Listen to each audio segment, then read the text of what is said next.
Quality కూడా చూడొచ్చు ఏ విధంగా అయితే ఉందో. మంచి కలర్ ఉంది, దాంతోపాటు మంచి సైజ్ అనేది ఉందన్నమాట. కాయ కూడా రైతు కూడా ఇక్కడే ఉన్నారు. అదేవిధంగా దీని మీద పూర్తి అభిప్రాయం ఏ విధంగా అవుతుందో రైతన్న మాటలు మనం తెలుసుకునే ప్రయత్నం అయితే చేద్దాం. అన్న చెప్పన్న ఇప్పుడు వెరైటీ గురించి ఒక్కసారి మీ మాటల్లో ఎలా ఉంది? పర్వాలేదన్న, పెట్టుకోవాల్సిన సీడ్ ఇది. ఇది మ్యాక్సిమం 35 నుంచి 40 క్వింటాలు వచ్చే సూచనలు ఉంది, బరాబరి వస్తుంది. ఇది సైజు కాయ విధంగా, సైజు కాయ బాగానే ఉంది.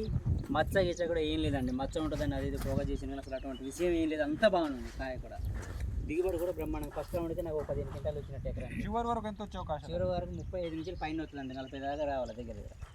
ఈజీగా వచ్చేస్తాం. 30 నుండి 40 క్వింటాలు వచ్చేస్తాను. 35 నుంచి వెళ్ళి 30 నుండి 40 క్వింటాలు వస్తుంది. 40 క్వింటాల్ 30 నుండి 40 క్వింటాల్ మధ్యలో దిగుబడి వస్తుంది. వచ్చేస్తుందండి. ఎన్ని ఎకరాలు వేసారు ఈ విత్తనం సలార్ 344 అనేది? 2.5 ఎకరాలు. 2.5 ఎకరాలు వేసారు.